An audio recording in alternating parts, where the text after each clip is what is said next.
आज हिंदी की कक्षा में मैं डॉक्टर गीतिका अग्रवाल, आपकी हिंदी की टीचर, आपका स्वागत करती हूँ।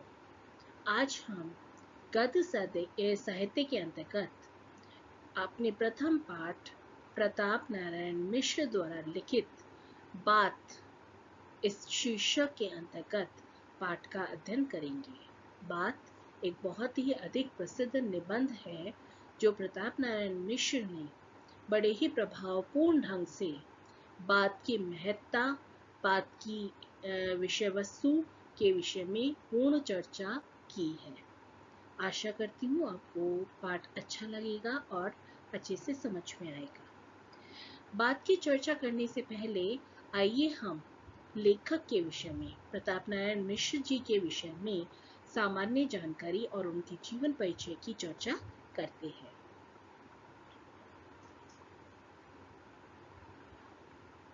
प्रताप नारायण मिश्र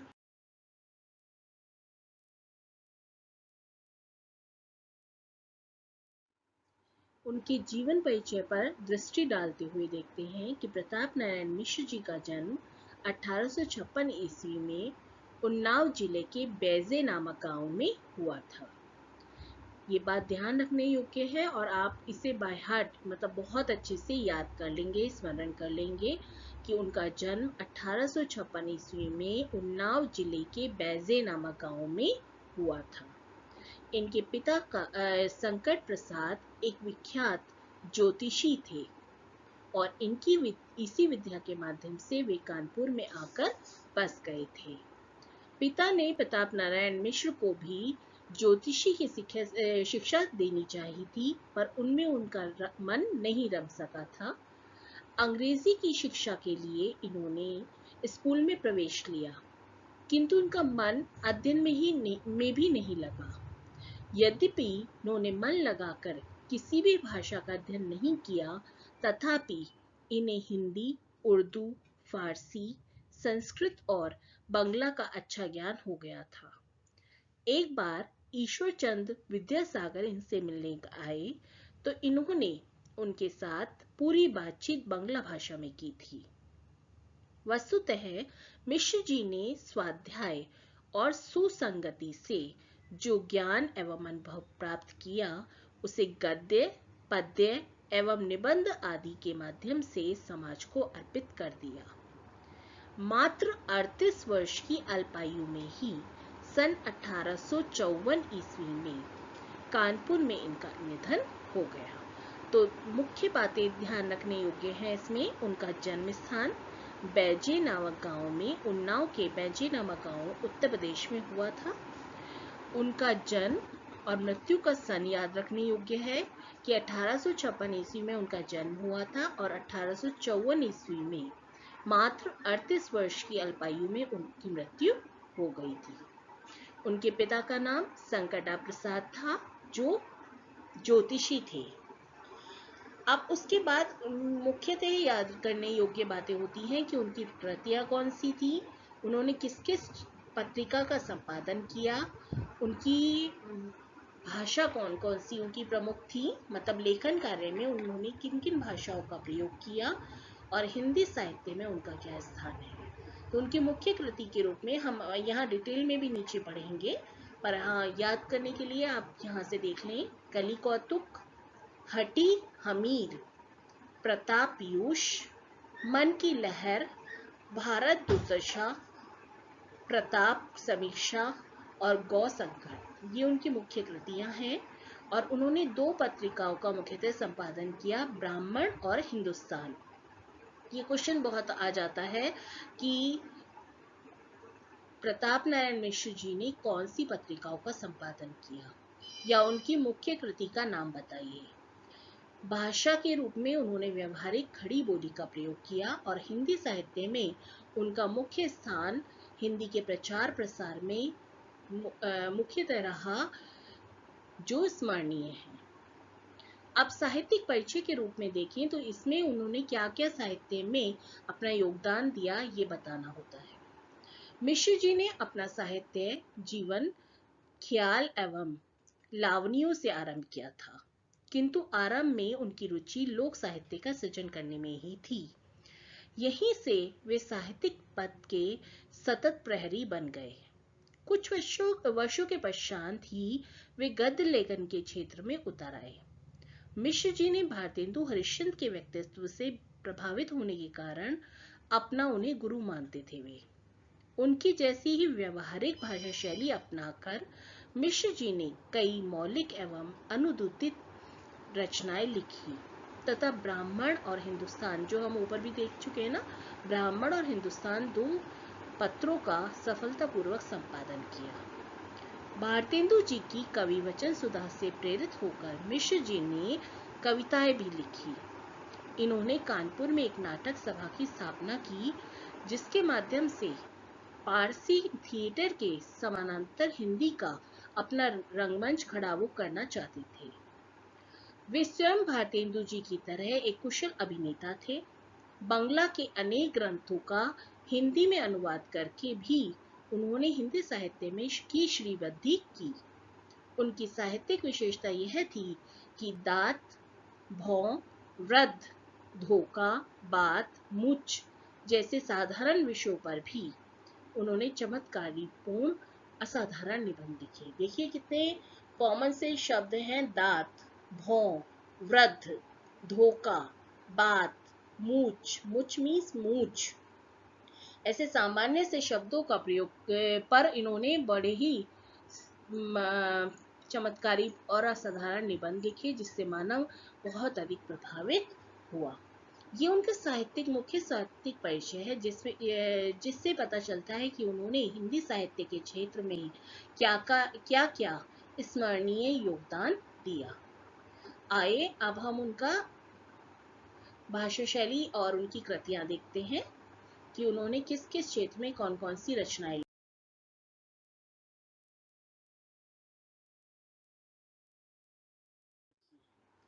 अब कृतियां, ये भी आपको जब जीवन परिचय आपको स्मरण करना होगा, याद करना होगा, क्योंकि यह 3 नंबर का प्रश्न आता है और उसमें आपको जीवन परिचय पूर्ण रूप से लिखना होता है कृतियों के साथ और भाषा शैली के साथ। कृतियां मिश्र जी ने अल्पायु में ही लगभग 40 पुस्तकों की रचना की। देखिए केवल 38 वर्ष की उम्र में उन्होंने 40 पुस्तकों की रचना की, जिसमें कविताएं, नाटक, निबंध और आलोचनाएं सम्मिलित थी। उनकी रचनाएं मौलिक और अनुदित दोनों प्रकार की हैं। अब देखते हैं अलग अलग उन्हें। निबंध संग्रह प्रताप, पीयूष, निबंध नवनीत, प्रताप समीक्षा, ये उनके प्रमुख निबंध संग्रह हैं। निबंध संग्रह कहते हैं जिसमें बहुत सारे निबंधों को एकत्र करके लिखा जाता है, बुक बनाना निबंधों की। दूसरा नाटक दो उनके 3 प्रमुख है, कली प्रभाव, हटी हमीर और गौ संकट। रूपक, कली कौतुक और भारत दुर्दशा। उनकी भारत दुर्दशा बहुत फेमस है, कई बार प्रश्न आ जाता है भारत दुर्दशा का। प्रहसन में ज्वारी कुंवारी और समझदार की मौत। काव्य भी उन्होंने लिखा है, मन की लहर, श्रृंगार विलास, लोकोक्ति शतक, प्रेम पुष्पावली, दंगल खंड, तप्यांतम, बांग्ला स्वागत, मानस विनोद, शैव सर्वस्व और प्रताप लहरी। संपादन में उन्होंने, हम पहले भी पढ़ चुके हैं, 2 पत्रिकाओं का संपादन किया, ब्राह्मण और हिंदुस्तान।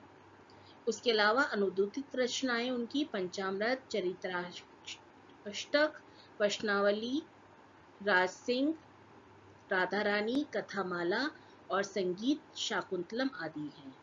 इनके अतिरिक्त मिश्र जी ने लगभग 10 उपन्यास भी लिखे, कहानी, जीवन चरित्र और नीति पुस्तकों का भी अनुवाद किया, जिसमें राधा रानी, अमर सिंह, इंदिरा, देवी चौधरानी, राज सिंह, कथा बाल साहित्य आदि प्रमुख हैं। अब अगर हम भाषा शैली की बात करें, अच्छा एक बात ध्यान रखिएगा, जब आप इनकी संदर्भ और प्रसंग लिखेंगे तो ये वाला पोर्शन उनका बहुत काम आएगा। सर्वसाधारण के लिए अपनी रचनाओं को ग्राह्य मतलब उसे ग्रहण करने योग्य है बनाने के उद्देश्य से मिश्र जी ने सर्वसाधारण मतलब सभी के बोलचाल की भाषा का प्रयोग किया। उसमें उर्दू और अंग्रेजी शब्दों का भी प्रयोग किया है, जैसे कलामुल्लाह, वर्ड ऑफ गॉड आदि जैसे शब्द हैं। यत्र तत्र, कहावत, मुहावरे और ग्रामीण शब्दों के भी प्रयोग से उनके काव्य रत्न की भांति ये शब्द जड़ जाते हैं, अतः उनकी भाषा प्रवाह युक्त, सरल व मुहावरेदार है। मिश्र जी की शैली के दो रूप मिलते हैं, हास्य व्यंग्यात्मक विनोदात्मक शैली और गंभीर विचारात्मक एवं विवेचनात्मक शैली। और बात मिश्र जी का एक हास्य व्यंग प्रधान शैली में लिखा गया निबंध है। ये मिश्र जी का जीवन परिचय, उनकी प्रमुख कृतियां, उनका साहित्यिक परिचय हमने पढ़ा, उनकी मुख्य भाषा और शैली के बारे में कि किस प्रकार से उन्होंने अपनी गद्य रचनाएं लिखी हैं, उन सब का हमने विस्तृत अध्ययन किया है, जो आपको याद भी करना है, क्योंकि ये अलग से एक प्रश्न आता है जीवन परिचय के रूप में। इसके बाद हम देखते हैं उनका निबंध बात।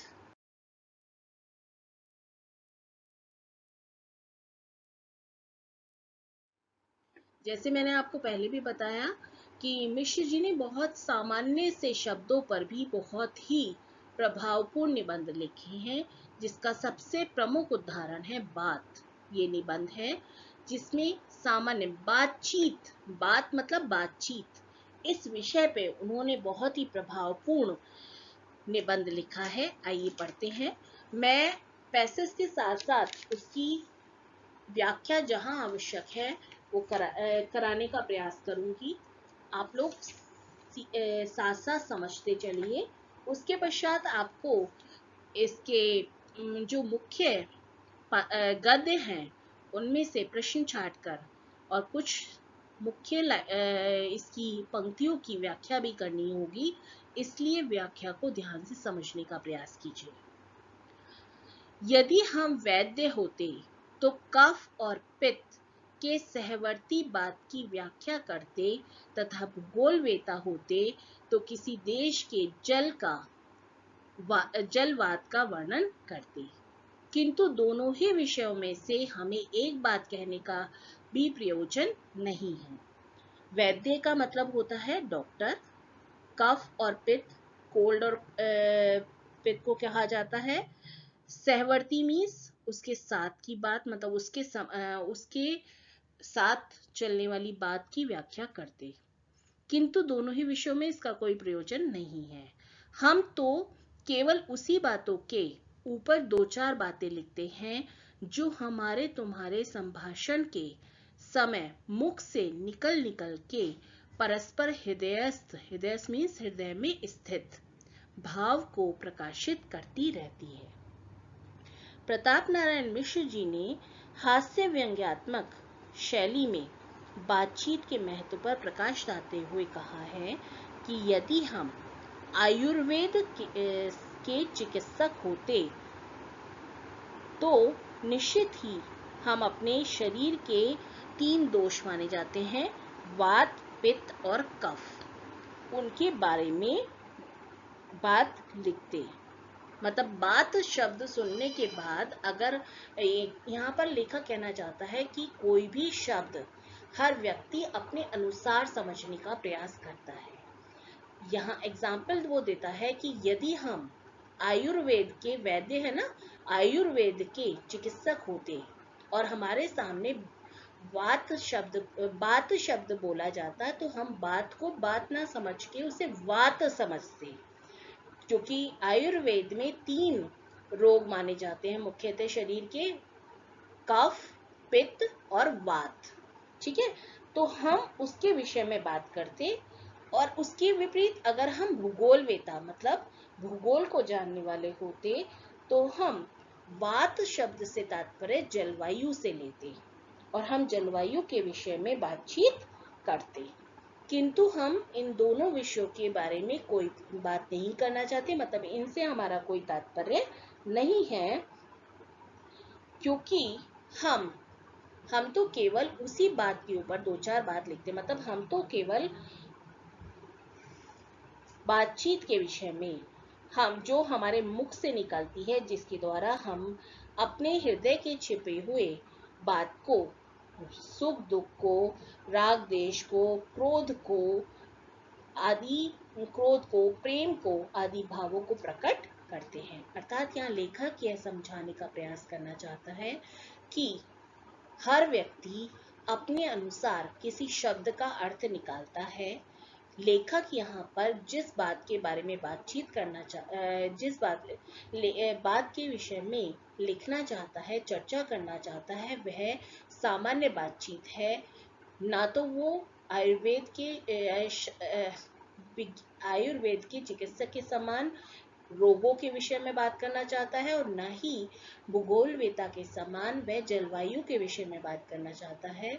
वह तो उस बातचीत के विषय में बात करना चाहता है जो हम सामान्य रूप से चर्चा करते हैं और जिसके माध्यम से हमारे मन के मनोभाव प्रकट हो जाते हैं। ये बहुत इंपॉर्टेंट पैसेज है, ये वाला जो मैंने समझाने का प्रयास किया है। इसको बहुत अच्छे से आप तैयार करेंगे, बहुत इंपॉर्टेंट है। सच पूछिए तो इस बात की भी क्या बात है जिसके प्रभाव से मानव जाति समस्त जीवधारियों की शिरोमणि कहलाती है। शुक, सारिकादि पक्षी केवल थोड़ी सी समझने योग्य बातें उच्चारित कर सकते हैं। शुक मीन्स होता है तोता, सारिका मतलब मैना। इसी से अन्य नभचारियों मतलब नभ मीन्स आकाश, चारियों मीन्स आकाश में विचरण करने वाले अर्थात पक्षी की अपेक्षा आदृत समझे जाते हैं। फिर कौन न मानेगा कि बात की बड़ी बात है। हाँ, बात इतनी बड़ी है कि परमात्मा को लोग निराकार कहते हैं, तो भी इसका संबंध उसके साथ लगाए रहते हैं। वेद ईश्वर का वचन है, कुरान शरीफ कलामुल्लाह है, Holi Bible word of God है। यहाँ मिश्र जी बात की महिमा का वर्णन करते हुए कहते हैं कि मनुष्य को बातचीत करने के कारण समस्त जीवधारियों में श्रेष्ठ माना जाता है ना, उसको सभी शिरोमणि मतलब श्रेष्ठ माना जाता है। मनुष्य का अनुकरण करके बोलने वाले पक्षी, तोता, मैना आदि अन्य पक्षियों में श्रेष्ठ व आदरणीय समझे जाते हैं। अर्थात मानव जीवन में बात का बहुत महत्व है तथा बात की महत्ता को अस्वीकार नहीं किया जा सकता। मतलब उसका कहने का मतलब है कि बात करने वाले मनुष्य को सबसे अधिक श्रेष्ठ माना जाता है, और यहाँ तक कि सभी पक्षियों में तोता और मैना को इसलिए श्रेष्ठ माना जाता है क्योंकि वो मनुष्य की बात को समझ पाते हैं और उसका अनुसरण कर लेते हैं। अर्थात केवल अनुसरण करने वाले पक्षियों को भी पक्षियों में श्रेष्ठ माना जाता है, तो मनुष्य तो सर्वश्रेष्ठ है ही, क्योंकि उसको बात करने की कला प्राप्त है। हाँ, बात का इतना महत्व है कि लोग ईश्वर को निराकार मानते हैं, फिर भी विभिन्न बातों का संबंध ईश्वर से ही जोड़कर देखते हैं और उन महान बातों को ईश्वर के कथन मानकर उसका आदर करते हैं। यह वचन कलाम और वर्ड की बात के ही पर्याय हैं जो प्रत्यक्ष मुख से बिना स्थिति के नहीं कर सकती है, पर बात की महिमा अनुरोध से सभी धर्मावलंबियों ने बिन बानी वक्ता बढ़ की जोगी वाली बात मान रखी है। यदि कोई न माने तो लाखों बातें बना के मनाने पर कटिबद्ध रहते हैं। यहाँ तक कि प्रेम सिद्धांती लोग निर्वैयव नाम से मुख बिचकावेंगे। अपाणी पादो जवनो ग्रहिता पर हट करने वाले को यह कह के बातों में उड़ावेंगे कि हम लूले लंगड़े ईश्वर को नहीं मान सकते। हमारा प्यारा तो कोटि नाम सुंदर श्याम वर्ण विशिष्ट है। निराकार शब्द का अर्थ ही श्री शालिग्राम शिला है जो उसकी श्यामलता का द्योतन करती है, अथवा योगाभ्यास का आरंभ करने वाले को आंखें मूंदने पर जो कोई पहले ही दिखाई देता है वह निराकार है, अर्थात बिल्कुल काला रंग है। सिद्धांत यह है कि रंग रूप रहित को सब रंग रंजित एवं अनेक रूप सहित ठहरावेंगे, किंतु कानों तथा प्राणों व दोनों को प्रेम रस से सिंचित करने वाली उसकी मधुर मनोहर बातों से के मजे अपने को वंचित न रहने देंगे।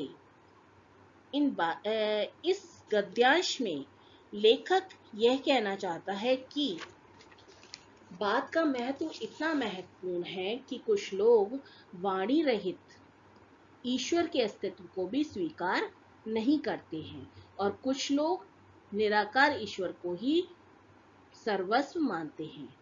प्रताप नारायण मिश्र जी कहते हैं कि प्रेम सिद्धांती लोग ईश्वर के निराकार रूप को स्वीकार नहीं करते हैं, वह तो ईश्वर को बिना हाथ पैर वाला अर्थात लूला लंगड़ा होकर भी गमन करने वाला तथा ग्रहण करने वाला योग्य नहीं मानते हैं। वे निराकार रूप को मानने, बेसिकली निराकार शब्द का प्रयोग मैं कर रही हूँ, निराकार होता है जिसका कोई आकार ना हो। मतलब आपके हमारे हिंदू धर्म में दो तरह के मानने वाले लोग हैं।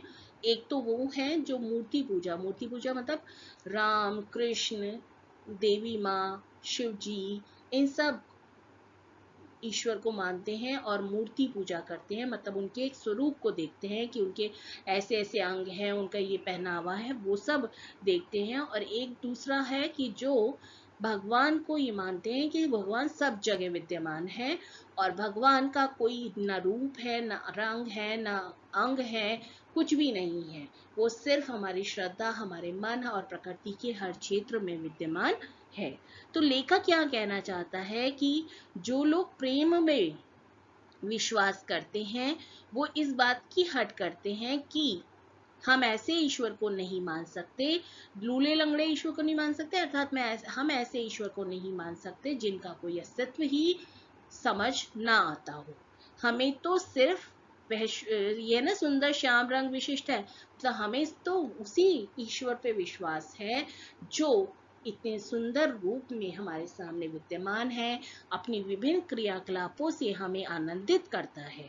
अर्थात बातचीत के महत्व को स्पष्ट करने के लिए लेखक ईश्वर का भी उदाहरण देता है कि बहुत सारे लोग ऐसे हैं जो सिर्फ बातचीत करने वाले, उनका रंग रूप दिखाने वाले भगवान को मानते हैं और बिना रंग रूप वाले भगवान को भी स्वीकार करने से मना कर देते हैं। आइए आगे देखते हैं। जब परमेश्वर तक बात का प्रभाव पहुंचा हुआ है तो हमारी कौन बात रही। क्लियर ना। हम लोगों के तो गात माही बात करामात है।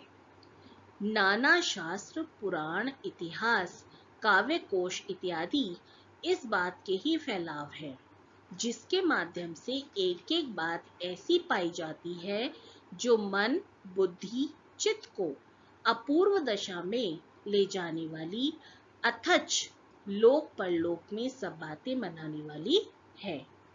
यद्यपि बात का कोई रूप नहीं बतला सकता कि कैसी है, पर बुद्धि दौड़ाइए तो ईश्वर की भांति उसके अगणित ही रूप पाइएगा। बड़ी बात, छोटी बात, सीधी बात, खोटी बात, तेरी बात, मीठी बात, कड़वी बात, भली बात, बुरी बात, सुहाती बात, लगती बात इत्यादि सब बात ही तो है। यहाँ प्रस्तुत गद्यांश में मिश्र जी कहते हैं कि जीवन में बात के विभिन्न महत्व हैं, है ना।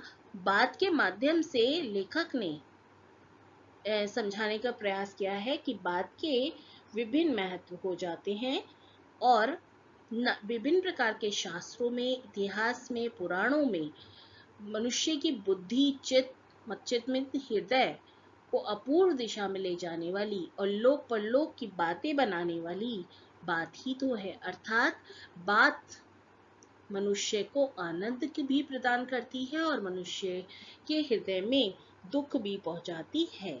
इसलिए बात का महत्व अगणित है, उसको स्वीकार करना अपरिमित है।